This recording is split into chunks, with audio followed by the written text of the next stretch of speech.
Dear Aunt Lucy, today we went shopping. At least we tried to.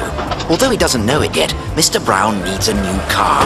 Henry, why do you insist on hanging on to this old car? Because, Mary, they knew how to make cars in those days. Just feel the quality of that. Whoops. Left, Paddington. Yes, Mr. Brown.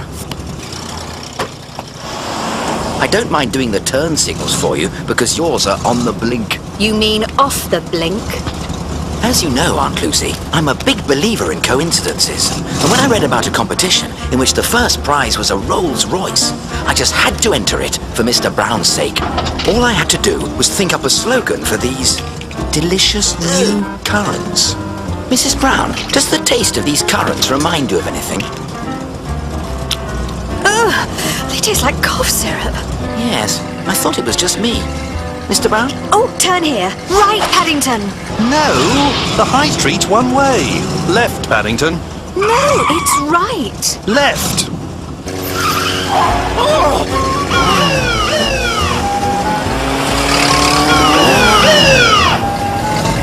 There's someone here who wants to speak to you. You see, Mr. Brown, if you drive all over the road, no one knows which way you're going. Oh, but they do, officer. See? We signal with this. Aha! Non-regulation indicators.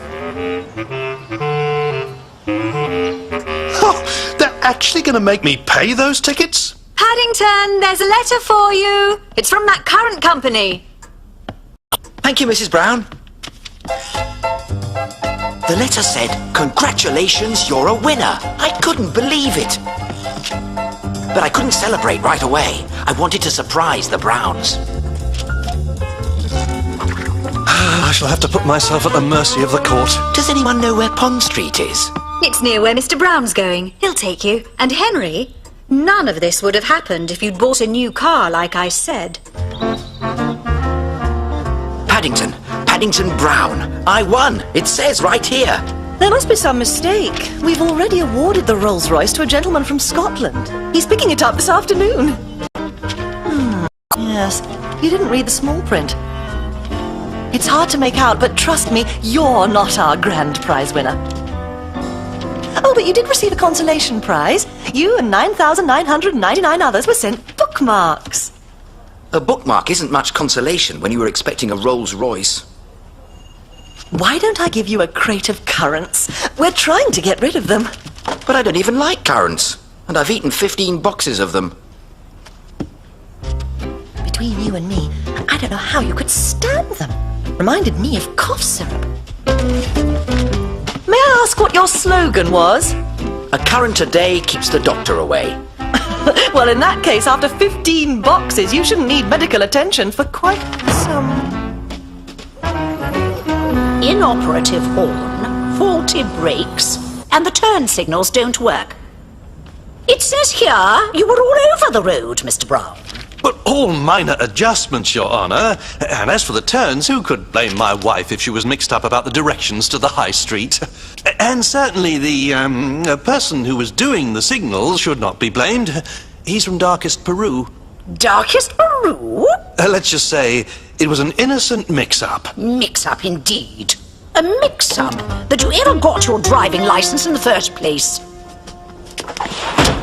But, to show the accused leniency, I will order you to be retested immediately. An examiner will meet you shortly at your car. Oh, and Mr. Brown, I suggest you buy a new one. It had been a busy morning, what with winning a Rolls-Royce and losing it all in the same day. I was in need of a little relaxation.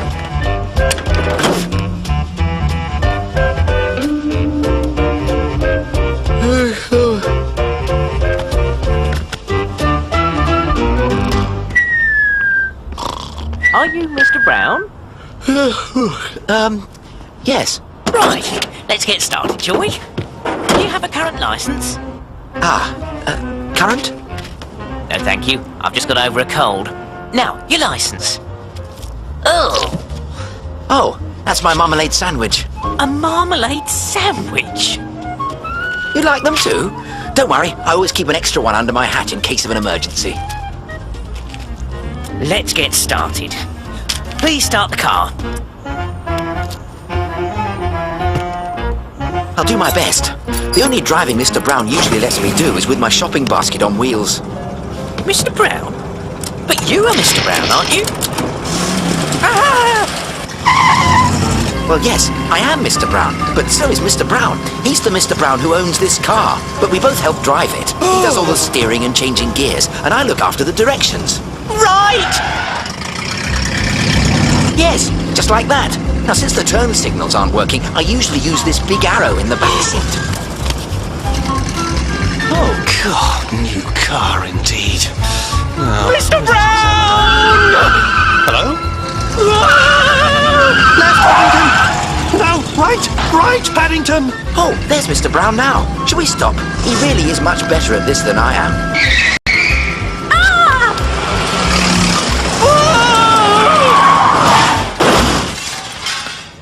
Oh dear, I think you've hit someone's car. That's not someone's car! That's my car!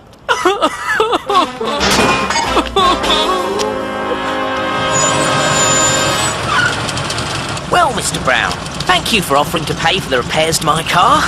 And you passed your driving test with flying colours. As for the other, Mr. Brown, here is a special S permit. It's for your shopping basket on wheels. It's a lifetime permit, so I trust we never see you here again. And, Mr. Brown, I think it's time you got a new car.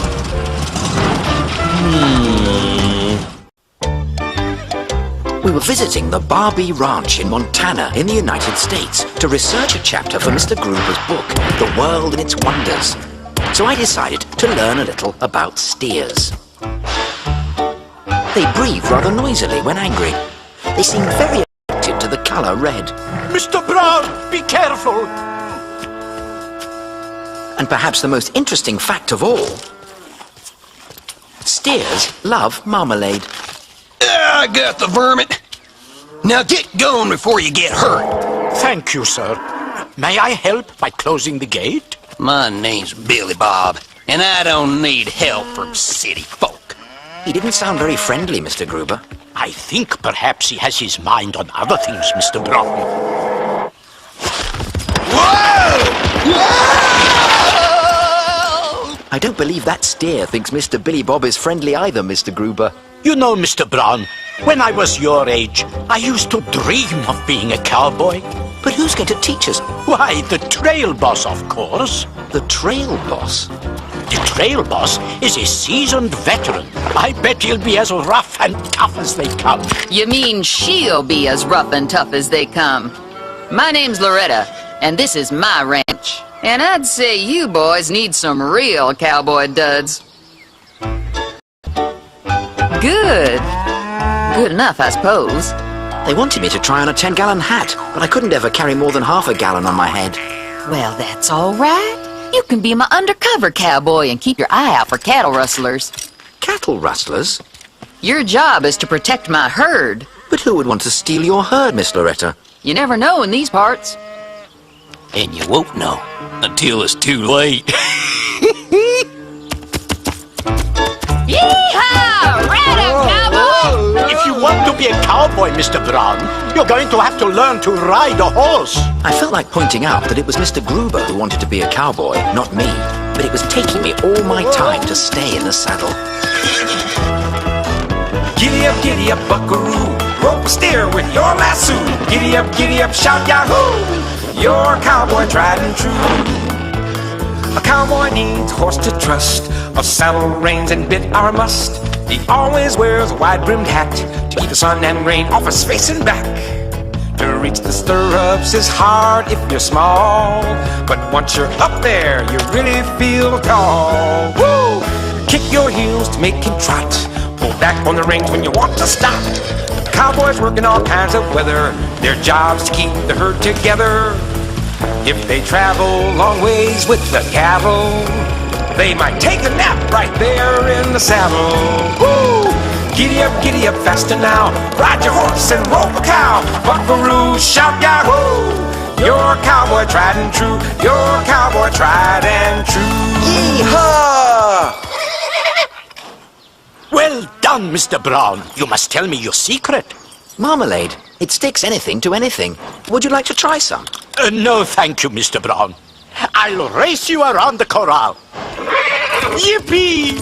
While you city slickers keep Loretta busy, I'm just gonna help myself to her cattle. Come on, shoo, shoo. Come on, shoo, shoo. Good steer. Good steer.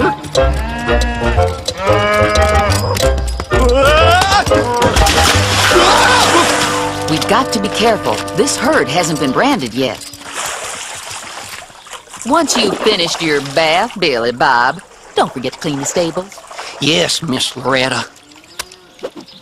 Now, to be a real cowboy, you've also got to learn how to lasso cattle. All right, now it's your turn. No mistakes this time. I'm gonna get me that cattle. I hope I don't rope myself. Why, I'm gonna have to get Billy Bob to clean up this mess. In the meantime, let's go have some dinner. Whew, wait. There's no getting by them city slickers. Thank you, Loretta. Or should I say, much obliged. Well, I'm gonna hit the hay. Why don't you two just do me a favor and make sure the cattle are all locked up? Darn tooting, Miss Loretta. Mr. Gruber, what did Loretta mean when she said her herd hadn't been branded? Ranches mark their cattle with a brand to identify them. Without the brand, there's no proving the cattle are yours if they get lost. Good night, Mr. Brown. Don't stay up too late. Cowboys are notoriously early risers. Good night, Mr. Gruber. I was worried about Loretta's herd not being branded, so I decided to surprise her. We woke early the next morning for more cowboy training, but we had an unfortunate surprise instead. Oh no, Mr. Brown. The herd, it's gone. This was the work of a cattle rustler, boys, and I need your help. Yeehaw! Come on, move! You are the laziest herd I've ever rustled. Hand over that herd, you rustler. Ha! You can't prove this is Loretta's herd. She didn't brand them. But I did! Mrs. Bird often says that once my marmalade chunks are stuck to something, they never come off. So I branded the herd with my chunks last night. This is your herd, Miss Loretta. Ah!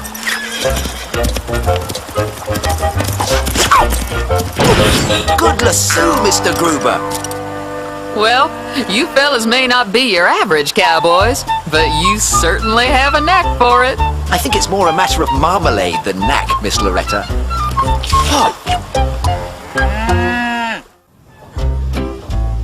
Display windows are wonderful things to look at, Aunt Lucy. They always make me want to enter the store. But I suppose that's what they're supposed to do. But it must work, because going in is exactly what Mrs. Brown, Judy, and I were going to do. Please make sure you stay close, Paddington. I don't want to lose you. Oh, I wouldn't let you lose me, Mrs. Brown. As promotions manager, Miss Pender, drawing customers through our doors is your job. This contest had better work. Business is terrible. Barkridges will be full of shoppers in no time, Mr. Grundle. Just watch. Step inside, ladies and gentlemen. Barkridges is holding a mystery contest. Find the mystery jar, guess its weight, and win a prize.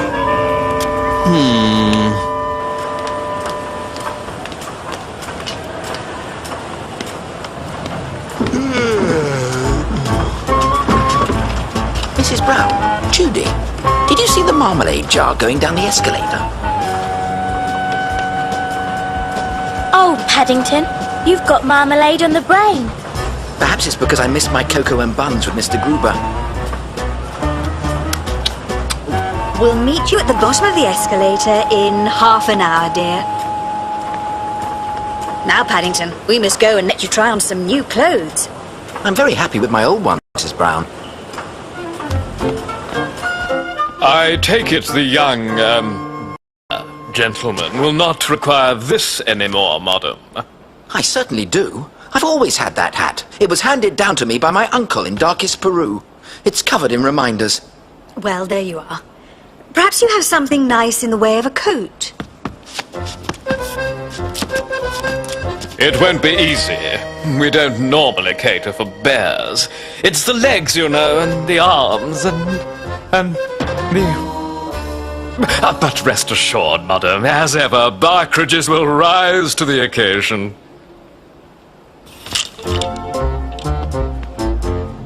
It's not as if he has to go to work in the city, so he doesn't want anything too smart. There, fits like a glove. Bears don't wear gloves. They have fur. How about this one, Mrs. Brown? That looks the very thing. But isn't the hood a trifle large? Hoods are being worn large this year, madam. It's the latest fashion. But it's the same coat. And it's perfect. Ooh, look at the time. Judy will be waiting for us. Look, Mrs. Brown. Ah! We're falling! We're not falling, Paddington. Lifts give you a funny sensation. Some things are funny and some things are funny peculiar. If you ask me, lifts are definitely funny peculiar.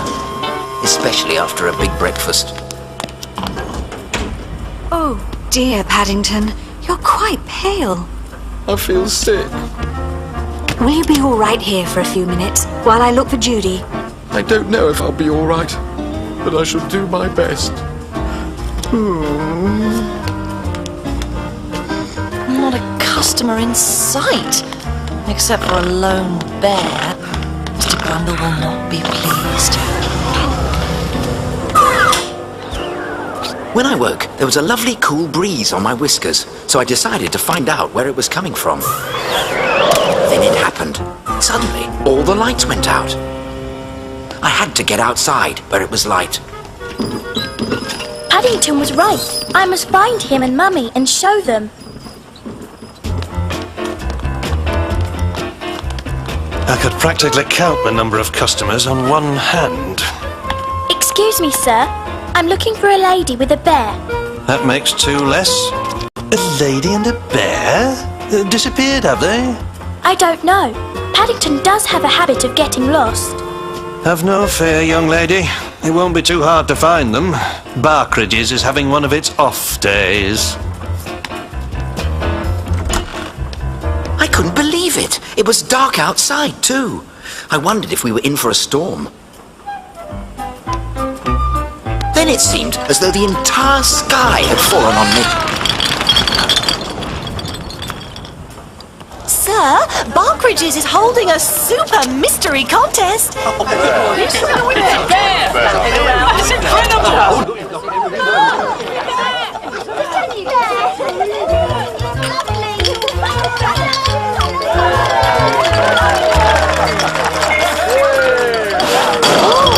Mr. Grundle sees this, he'll have my head. Come on, let's go inside and see what they have.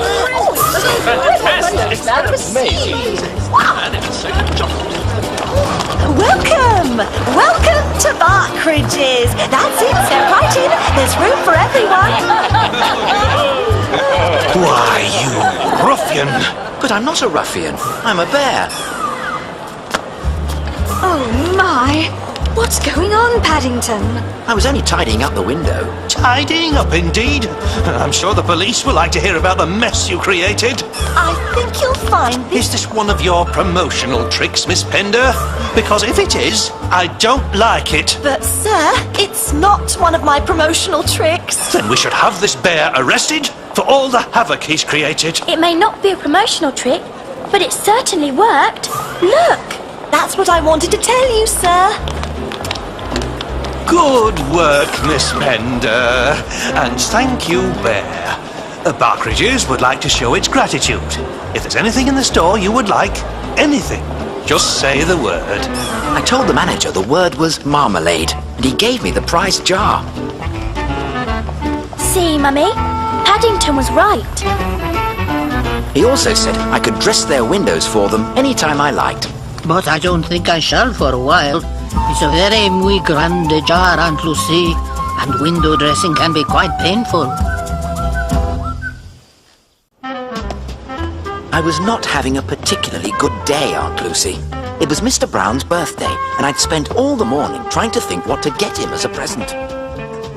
Some people are just not easy to buy things for, and it was too late to make anything. Besides, I wanted it to be something special, and not only special, but cheap as well.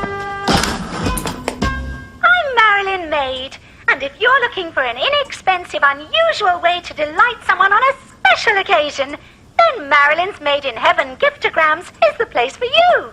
Giftograms? I'm on my way, Mrs. Maid. I had found a solution to my problem, even if I didn't know what a giftogram was. You don't know what a giftogram is? Why, a giftogram can be anything you want it to be. Now, what's the occasion? It's Mr. Brown's birthday, and I've run out of ideas. Ah, then you've come to the right place. I take it Mr. Brown is someone special? Very, Mrs. Maid. Now, let's see. What kind of giftogram do you think Mr. Brown would like? Balloon-o-gram, joke-o-gram, or singing telegram. A giftogram's a special way to send a message to a friend. Balloon-o-grams are funny and hard to ignore. People burst with laughter as they float right through the door. Joke-o-grams are meant to make you have a laughing fit. Without a sense of humor, they might do the opposite. To send a singing telegram, you surely can't go wrong. It's great to get a message delivered in a song. Balloon-o-gram, joke-o-gram, or singing telegram. A giftogram's a special way to send a message to a friend. Use your imagination and send one to a friend.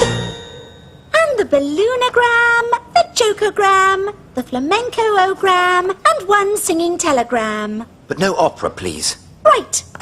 Well, you've certainly got the works here. And how will you be paying for these giftograms? With this. Mrs. Maid said I only had enough money to sing one word, and I didn't think birthday would make Mr. Brown feel very happy. I was getting desperate. I needed to find a way to pay for the giftograms. Urgent. Model needed. Top rates paid.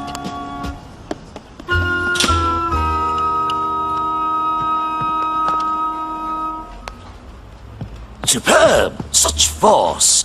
You have captured the very essence of a blue banana. Ah, welcome to my class. Have you come to enroll? No, thank you. I've just had a marmalade sandwich, but I did see your sign. Between you and me, we're getting a little tired of painting fruit, and every time I turn my back, someone's eating it. Students, prepare yourself for a challenge. Anyone who can capture those whiskers in oil will have their work cut out. Capture my whiskers in oil? But they're not even loose. We shall need our burned umber with perhaps a touch of orange madder here and there. Orange madder? But that's Mrs. Bird's best marmalade. Enough dilly-dallying. It's time for you to start modelling. I'm very good at modelling. I've often helped Jonathan with his aeroplane models. That's not what I mean. I want you to pose. Yes, of course. How? That's it! The thinker! Marvellous! But I haven't thought of anything. Then how about something famous like the Venus de Milo in the Louvre Museum? Except, of course, her arms have been broken off. How unfortunate. Then the museum should buy a new one as soon as possible before anyone notices. Enough! Just stand perfectly still. Do not move! I soon realized that standing perfectly still was easier said than done. Drat. And I just had his folds perfect. My folds?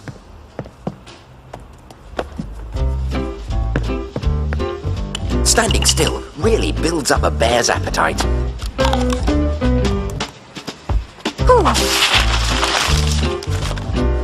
I had to pose all afternoon, and then a fly became interested in some marmalade on my whiskers.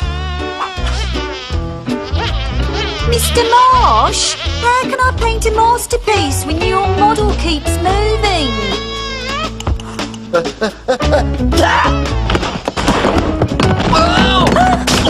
Stop! This is a disaster! You're wasting our time! Here is your salary. But But your sign said you pay top rates. For professional models? Things had not worked out at all, and no one seemed to care. Except for Mr. Gruber. This hot cocoa should cheer you up a bit. But the person I want to cheer up is Mr. Brown. I don't suppose he's ever had a giftogram before, but I can't afford it.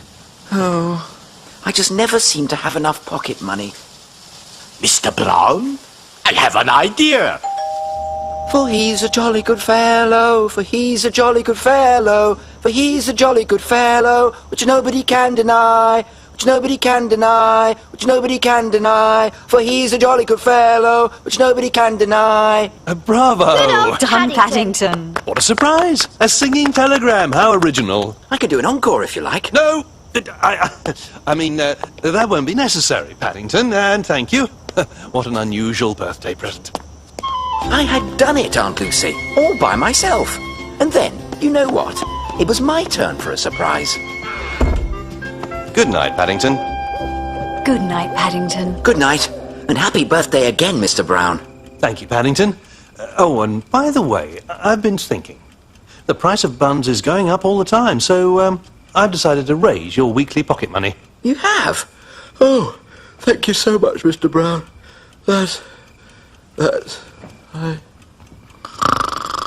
Henry, you're right. As long as Paddington's been living with us, we've never given him a raise in his pocket money. What made you think of it? A little bird told me. Well, maybe not so little. That wise old owl, Mr. Gruber, gave me a call. I was helping Mr. Gruber type up the latest chapter of his book, The World and Its Wonders. Though it's a bit difficult with pause. Where's the W again, Mr. Gruber? Right next to the... Thank you, Mr. Gruber. Mr. Gruber and I were just back from Canada and the Winter Carnival in Quebec City. In February, there are carnivals all over the world. Venice, Rio de Janeiro, New Orleans. And if Quebec's carnival isn't the oldest, it must be one of the coldest. Are you sure you are warm enough, Mr. Brown? Well, you said we were going to an ice palace. Yes. Let me just check this map and...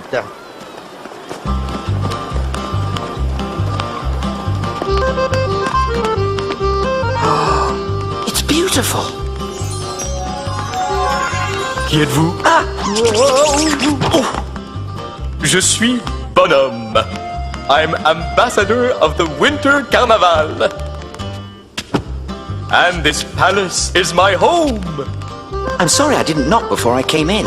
I'm Paddington Brown from darkest Peru and 32 Windsor Gardens, London. I'm so happy to welcome my first visitor, especially one all the way from London and darkest Peru.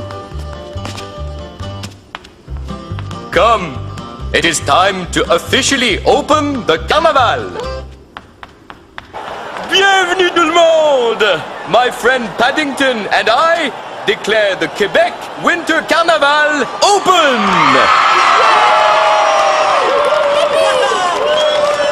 Why, Mr. Brown, where have you been? At Mr. Bonhomme's house.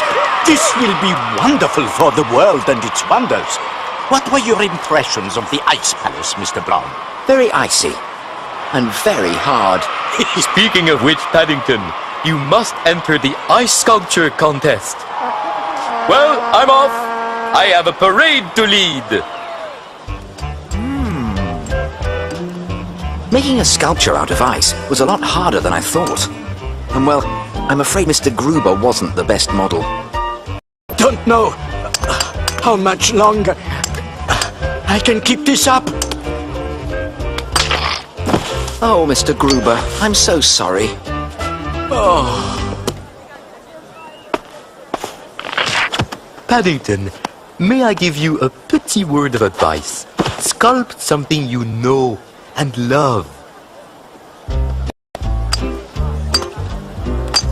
Careful, it's getting stickier because of the cold. It can't be too sticky when it comes to marmalade, Mr. Gruber. Hurry, Mr. Brown. The judges are coming. Too small. petit, too small. There, Mr. Brown. I think your sculpture is lovely. Something is missing. Something's missing. Something was missing.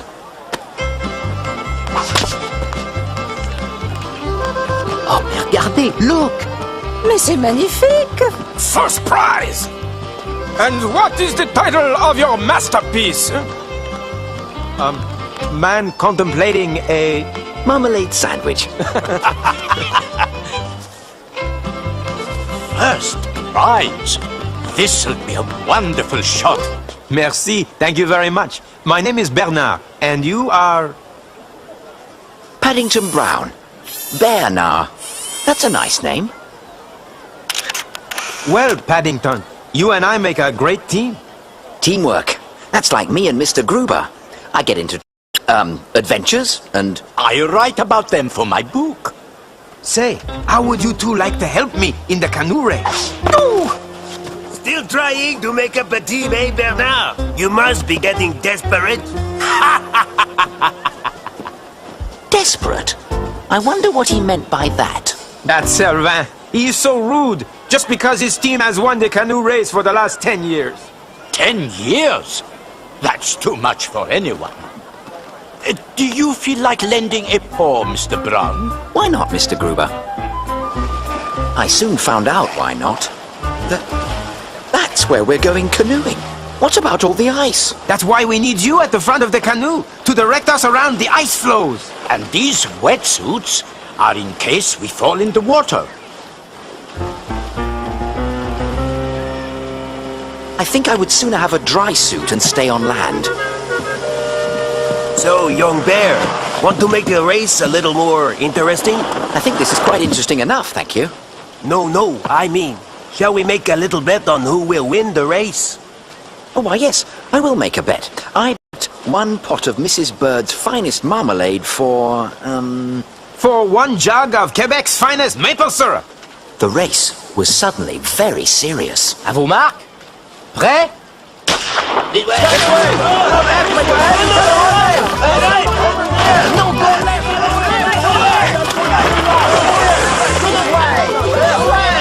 This way! That way! That should have been this way.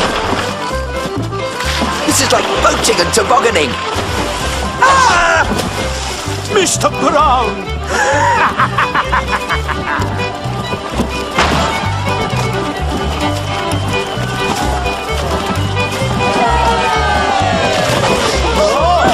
The winner, Paddington's team, by a nose. What a team! Paddington, you are brilliant!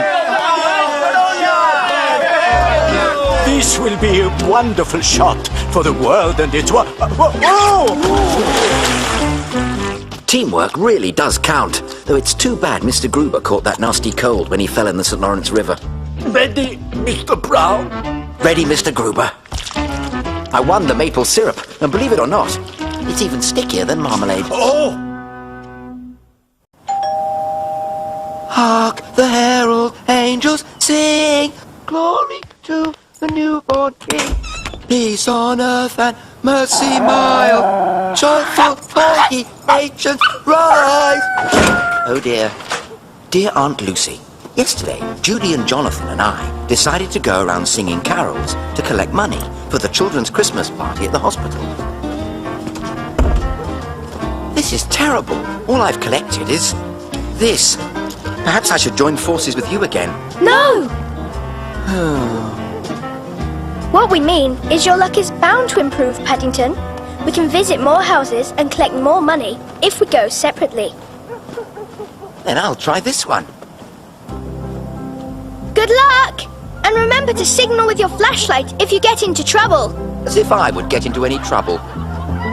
With all the noise, I didn't think the people would hear my singing, so I decided to knock. Thank goodness you've come! Hark the herald... Oh! I was beginning to get quite worried. And Mrs. Smith Chumley. There's a kitchen. It is not like a restaurant. Where are the saucepans? I'm Paddington Brown. Have you done much waiting? Oh no, I've only just got here. I mean, have you had any previous experience waiting? Well, I had to wait for the bus the other day. This panda disgrace. Where are we supposed to chop my vegetables? I suppose you'll have to do. Come along. Here's your £10. £10? Thank you very much. Mrs. Smith Drumley had been so generous, I decided to sing extra loudly for her. Hark the herald angels sing, glory to... Stop! Please. In here.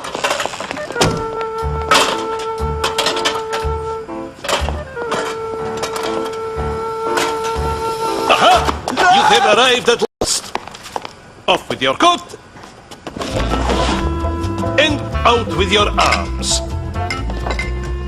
Quick, quick! Get cracking with your mulligatonis. My what? Mulligatawny soup! What a delightful idea, having a bear for a waiter. Yes, it makes a nice change, doesn't it? The chef, Vladimir, was the strangest man. Quick, quick! But he didn't seem the kind of person you could argue with. Here, let us help you. Thank you. It's a bit difficult with paws. Speaking of paws, you've got one of yours in my soup. Oh, that's all right. It isn't very hot. Huh?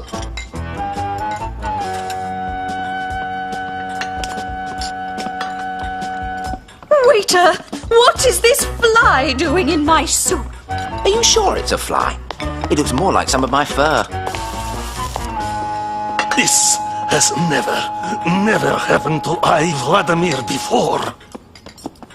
I shall bring you another bowl of soup, madam. It's all right, Vladimir. She can have mine.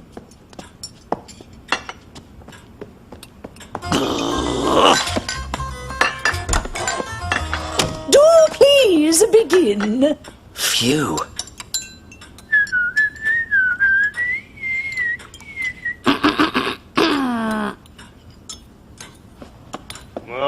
No more! I, Vladimir, who have cooked for the crowned heads of Europe. I, Vladimir, am reduced to this. Waiting! All the time I am kept waiting. My soup, it is cold. My beautiful steak, it is ruined. It is up to you now. In the saucepans you will find the vegetables. You may serve everything as you see fit. I, Vladimir, no longer care. Good night! I wanted to do my best for Mrs. Smith Chumley. After all, she'd given me £10.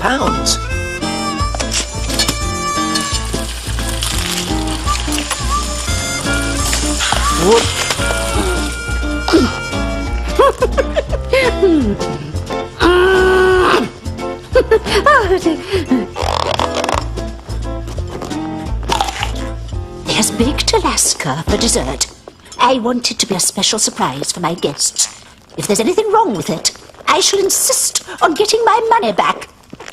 I couldn't lose the money for the children's Christmas party.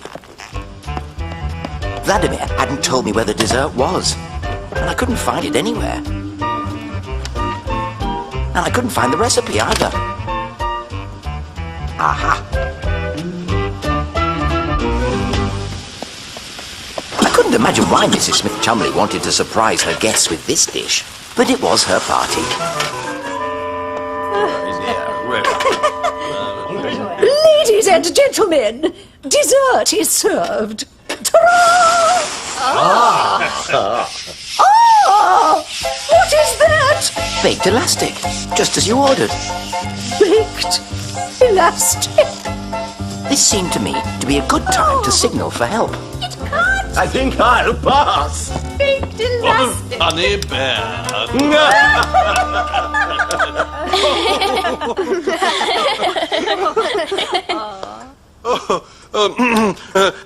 Do you actually mean you baked elastic bands? He didn't realize it was baked Alaska, and that's when he signaled to us with his flashlight. Luckily, I've helped Mrs. Bird make baked Alaska lots of times. But not with marmalade. Baked Alaska with marmalade. I don't suppose we've got any spare ice cream on hand. Or marmalade. Hooray! Mrs. Smith-Chumley liked our baked Alaska a la marmalade so much, she gave me an extra £5 for the children's Christmas party. You might want to try the recipe. So, first, you take 1 large pot of marmalade. Funny how all of Paddington's recipes start the same way.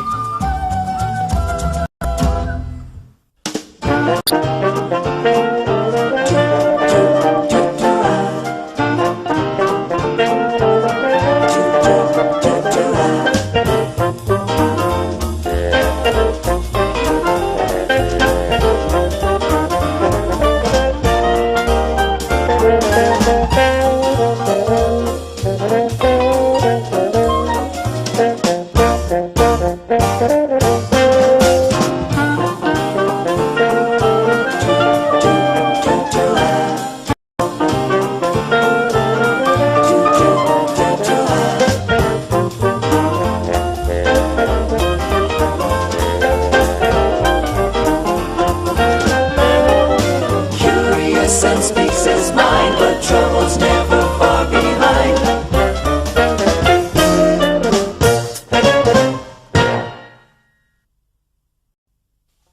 Left Peru and sailed to England alone. There he met the Browns and they took him home.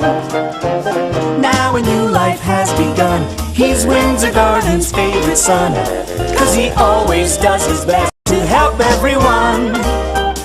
When a problem appears, he never misses a beat and always finds a way to land on his feet.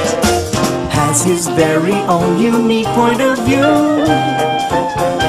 Looks at everything as if it's brand new. He is friendly and polite, and he tries to do things right.